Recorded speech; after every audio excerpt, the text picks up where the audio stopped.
आदरणीय हाजी साहब, आदरणीय हाजी साहब, हमारे पूर्व विधायक महोदय बड़े भाई महर्षि जी, इंद्राज जी टीचर साहब, सभी सम्मानित मंच कहूंगा मैं। एक बार तो गर्मा गर्मी सी होगी ना, फंसी आई तो पहले तो महर्षि जी ला किया, फिर आदि जी ला किया कि बैलेंस मैं बना दूं चिंता लागे, मैं दोनों गांधी रेड हूं तो चिंता लागे। मैं सोचो कि आज वंदे भारत जाग होने रतन गढ़साड़ी रुकेगी करेगी, एक बार तो चिंता होगी मेरे पर। कोई बात नहीं भाई साहब, संभाली बात है, बैलेंस बना देंगे आप। भाई साहब भी पर इंदर रह लिया, मैं भी इंदर रह लिया, अदला बदली हुई चल रहा। अब इन्हें आगे खास बात बोली, पर इनकी एक सारण ने एक बड़ी शानी बात है लगी कि पूर्व मंच कोई भी पार्टी को हो, चूरू और चूरू लोकसभा क्षेत्र के अंदर में रतनगढ़ तहसील के लिए विकास के कार्य में एक साथ है, सबसे बड़ी बात कही। तो जोरदार ताली बजा दो, आधा पहले बजाओ तो आधा बाद में बजाओ, एक साथ बजा दो। बहुत से हमारे महेंद्र ये एक अच्छी बात यह कह रहे हो, इंद्राज जी भी कही है, आदि साहब ने भी अपनी बात कही है। और विकास, हमें एक विकासशील देश है, देश के प्रधानमंत्री महोदय भी 47 तक का समय मांग रहे हैं विकसित राष्ट्र बनने के लिए। यह सफर देश की आजादी के बाद से शुरू हुआ है।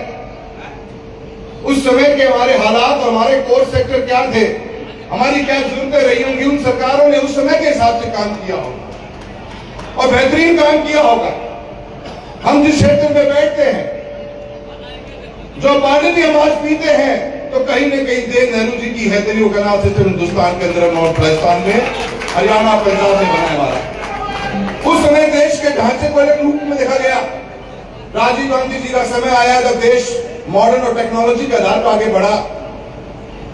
नरसिम्हा राव जी का टाइम आया तो इंडस्ट्रीज को ओपन किया, मार्केट ओपन किया, दुनिया एक ग्लोबल वर्ल्ड के रूप में आगे बढ़े।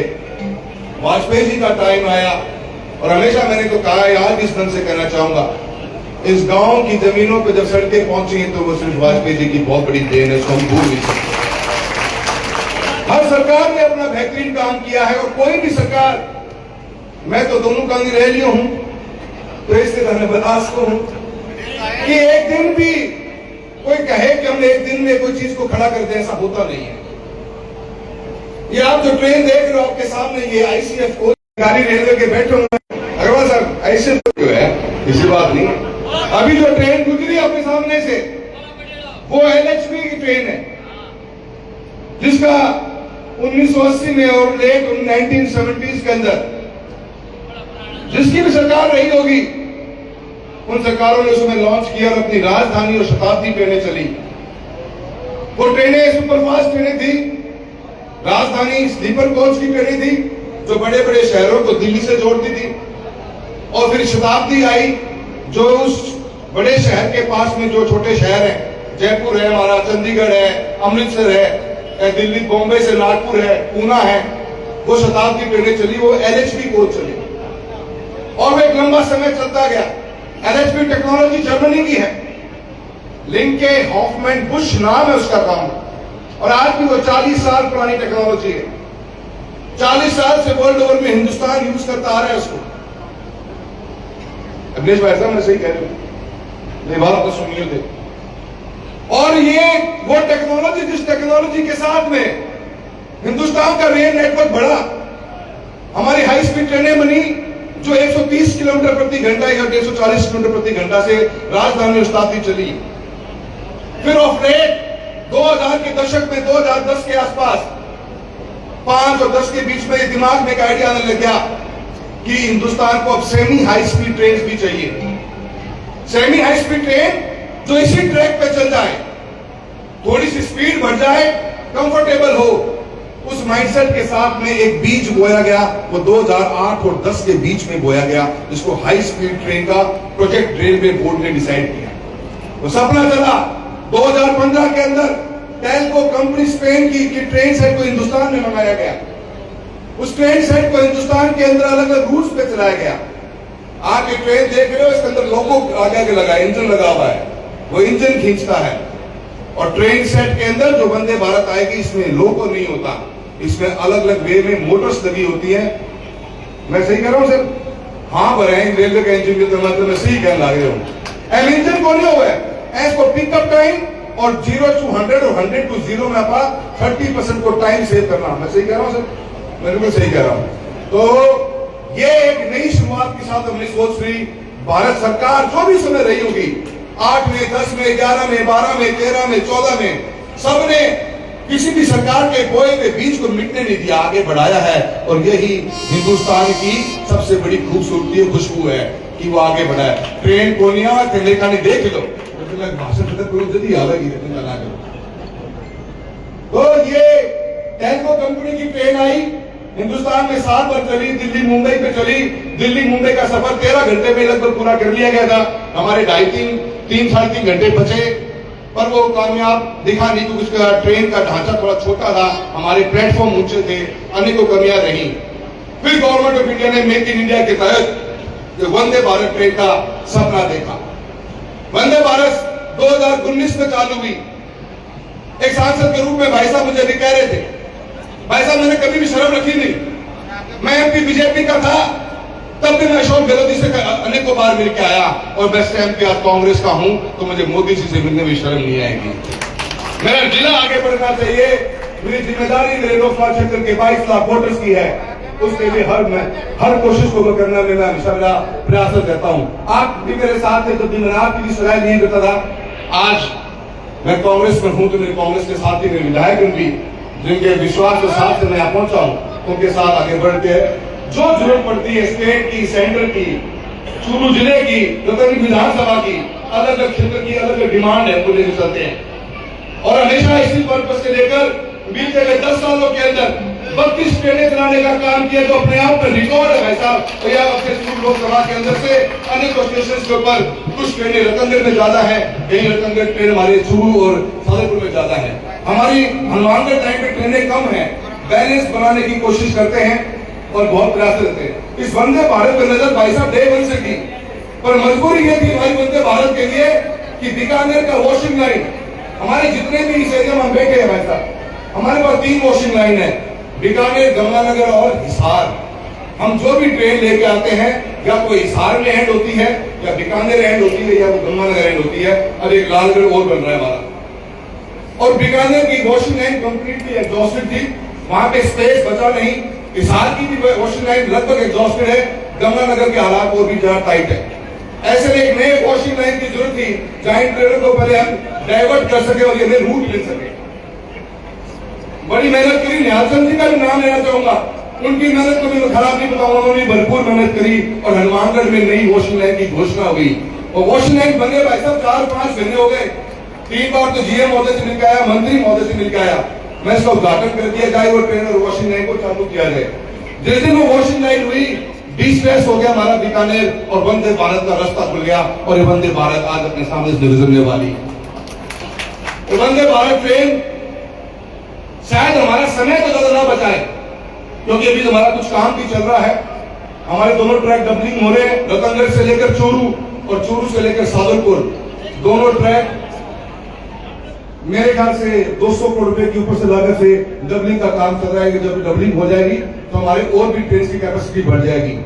अभी हम 93% के आसपास ट्रैक को इस्तेमाल करते हैं भाई साहब, 100 से ऊपर हमारी ट्रेनें चल रही, क्रॉसिंग कर रही है, इसलिए हमारे पास जगह नहीं है। इसलिए थोड़ा समय तो कम में ज्यादा परिवर्तन नहीं आएगा वंदे भारत में, या दुरंतो जो हमारी दिल्ली बीकानेर और आगे से आता जाती है, या और अनेक ट्रेनों में, पर कंफर्टेबल ट्रेन जरूर है, क्योंकि ट्रेन सेट है, स्पीड अच्छी है उठने में, नीचे आने में, और इंजन नहीं है तो वाइब्रेशन भी बहुत कम है, जिससे कंफर्टेबिलिटी भी है, और एक नए मॉडर्न जमाने की हिंदुस्तान की नई ट्रेन है। बहुत बहुत धन्यवाद भी देना चाहते हैं सरकार को भी, जिन्होंने इस बात का फैसला लिया और नई 400 ट्रेन लाने की बात कही। हमारी कोशिश एक सांसद के रूप में हमेशा यही है। अमृत भारत स्टेशन भी आए, कोशिश ये रही कि हम मैक्सिमम स्टेशन को लेकर आ सकें। मेरे ख्याल से मैं विश्वास के साथ कह सकता हूं कि राजस्थान का एकमात्र जिला चूरू लोकसभा होगी जिसके 5 स्टेशन हम लोग भारत स्टेशन के अंदर आए हैं। सुजानगढ़ है, रतनगढ़ है, चूरू है, साधनपुर है, गोगामेडी है। 5 स्टेशन हमारे हम लोग भारत में हैं। हम बहुत लेट चल रहे हैं। हमारे कई पत्रकार साथियों के भी और अभी भी शहर के जो हमारे व्यापारी वर्ग है उन्होंने मुझे पत्र दिया है। हम बहुत जल्द एक ज्वाइंट सर्वे करेंगे डीआरएम साहब के साथ में, क्योंकि बिल्डिंग अभी बन रही है। जो भी कमियां इसमें होंगी या जो इसमें व्यवस्था नहीं बनाई गई है बनाने के लिए भरपूर प्रयास रहेंगे। और अबाउ द पार्टी लाइन ऐसा बात भी हमारे साथ चलिए, लोकल विधायक महोदय भी होंगे और आगे व्यापारी वर्ग भी हो, यहाँ के जागरूक वर्ग भी हो, यूथ भी हो, क्योंकि ये हमारे लिए आने वाले 25-30 साल तक की बिल्डिंग हमारे को स्टेशन के रूप में काम देगी। हमने रतनगढ़ स्टेशन के लिए इधर भी नहीं उधर भी स्टेशन बनाने का नया प्रावधान की व्यवस्था करी है। आने वाले समय में आपको उस तरह का भी स्टेशन बनाने का काम किया जाएगा। डेवलपमेंट एक थॉट प्रोसेस है, विचार के साथ चलता है। अगर आपका पॉजिटिव माइंडसेट होगा तो आप अवश्य अच्छे अच्छे प्रोजेक्ट्स लेकर आ जाओगे। छोटी छोटी चीजें होती हैं। आप भी कहिए इलेक्ट्रिसिटी है, एक विद्युतीकरण का कार्य हुआ। एक चूरू लोकसभा एकमात्र ऐसी लोकसभा होगी, मैं फिर बता रहा हूं, जो बात बोलूंगा कोशिश कर लेना, जिसका एक टेंडर एक साथ 700 करोड़ रुपए का 700 किलोमीटर के लिए निकला था और पूरा लोकसभा एक टेंडर में आया था। कोशिश बनने दिए, क्योंकि इसका फ्यूल कॉस्ट और डीजल का फ्यूल कॉस्ट में आधे का फर्क है। आगे मैंने वैसे ही कर रहा हूं ना, आधे का फर्क है। सरकार का अच्छा स्टेप मैं नहीं करूंगा कि सारी लाइनों को विद्युतीकरण किया जाए ताकि डीजल की हमारा खर्चा बढ़े बचे। और इसलिए हमने भी कोशिश करी, योजना लॉन्च हो गई। हमारी नजर एक सांसद के रूप में भाई साहब आप विधायक रहे हो और आज हमारे गुजारा साहब विधायक है। हम सब का एक नजर होनी चाहिए कि वो पैसा हमारे रतनगढ़ में और हमारे चूरू लोकसभा में कैसा है, वो भी हमारा फोकस होना चाहिए। और चाहे हम भारत सरकार की योजनाओं की बात करें, चाहे हम राजस्थान की गवर्नमेंट की योजनाओं की बात करें, इसी मकसद के साथ हम काम करते हैं। मैं बहुत कुछ और भी कहना चाहता था, पर मैं कहना नहीं चाहूंगा। मैं आप सभी से इतना कहना चाहूंगा कि भाई साहब मैं निकले को नहीं था, मैंने काट दियो था। मैंने यार ना कही तो मैंने निकल गया, मैं निकले को तो भाई साहब मैंने काट दियो तो, पर मैंने काट दियो तो पर मैंने जनता संभाल लियो था। मैं बहुत बहुत धन्यवाद मैंने मैं कदे भी नेगेटिव कॉन्सेप्ट की पॉलिटिक्स करी न करूंगा। मेरी जिम्मेदारी ही और मेरी जिम्मेदारी में मैं निभाने को कोशिश पूरी करूं। और मैंने बड़ी खुशी है कि मैंने सब लोगों को साथ मिला है और सब लोगों ने सबको साथ मिला है। और मैंने यही बहुत खुशी है कि भाई साहब बैठा फेरी बैठा बात मन आप सारा जना और फेरी पॉजिटिव बात कही है कि आप सब जना चूरू के लिए, रतनगढ़ के लिए और अपने लोकसभा के लिए हर व्यक्ति ने मिलकर पार्टी लाइन से ऊपर होकर काम करना चाहिए। और वही अपन नई सोच के साथ काम कर रहे हैं। हम अनेकों प्रोजेक्ट इस 22-23 के अंदर 23-24 में 24-25 में अपने सैंक्शन करवाए हैं। मैं चाहूंगा उसको वोट दूंगा, मैं मीडिया वालों को जरूर दूंगा। आपको क्या क्या प्रोजेक्ट हमने पूरे करे हैं, मैं इसका बोलना बखान करना नहीं चाहता, पर आपको अवश्य दूंगा। जो भी पैसा हमने कोशिश करी है रेलवे सेक्टर के अंदर लगाने की, रेलवे में जो पैसा खर्च किया है इन बीते हुए इन 10-7-8 सालों के अंदर, उसकी आपको सूची अवश्य दूंगा। अंत में मैं एक बार पुनः सभी का धन्यवाद देता हूँ। मैं पूरे रतनगढ़ शहर के व्यापारी मंडल का धन्यवाद देता हूँ, सभी और कार्यकर्ताओं को धन्यवाद देता हूँ, सभी लोगों का जो आपने इस प्रोग्राम को कामयाब करने के लिए आज वंदे भारत की ट्रेन की क्या डिमांड है, उसको आप सब लोग आज इस प्रोग्राम सफल बनाने के लिए आए हो। सब करते हैं तो धन्यवाद देता हूँ। काफी हमारे साथी तारानगर से भी आए हैं, राजगढ़ से भी आए हैं, चूरू से भी आए हैं। वह सब जना आप ट्रेन में चलेगा झंडी दिखाने को काम रतनगढ़ के अंदर हमारे अभिनेश जी भाई साहब, हमारे इंदिरा जी है और राजी साहब बैठे हैं। ये सब लोग झंडी दिखाने को काम करेगा, क्योंकि ट्रेन के गेट होने के बंद होने के बाद ही ट्रेन चल पाएगी। तो अपन सभी ट्रेन के अंदर चलेंगे, फिर झंडी के चक्कर में ना जी ट्रेन छूट जाएगी। मैं पहले कह दिए, जो लोग चूरू से, तारानगर से, राजगढ़ से आए हुए, इंतजार से के लोग आए हुए हैं, जो भी ट्रेन में सफर करना चाहेंगे, C3, 4, 5 और 6 ये 4 डब्बे हैं। C3, 4, 5 और 6 आप उन डब्बों की तरफ बढ़ेंगे। ओके, 5 और 6 में बच्चे आए हुए हैं, तो अपनी शांति से पहले बच्चों को उतरने दिया जाए, कहीं भागदड़ ना बचे, ट्रेन थाने चढ़ा के लेके जाएगी। आज तो यह ट्रेन अपने लोगों के लिए ही है, कल से किराए लागू थोड़ा मैं कोई जरूरत ध्यान रख लियो, पर मजा भी देते उसी बात को नहीं है। तो कल लगो बाद आराम चढ़ियो, पहले बच्चा उतर दियो और सारे दिन आप चलेगा। एक बार मैं पुणे बहुत बहुत धन्यवाद देना चाहता हूँ पूरे रेल प्रशासन का, जिन्होंने बहुत ही बढ़िया प्रोग्राम ऑर्गेनाइज किया है। वंदे भारत ट्रेन हमारे क्षेत्र के लिए सौगात है ग्रुप में, और हमारे बहुत से लोगों को जो डेली सुबह, और एक हमारे पास में इंटरसिटी की बहुत बड़ी डिमांड थी, दिल्ली से बीकानेर से दिल्ली की सुबह मॉर्निंग में एक ट्रेन चाहिए थी।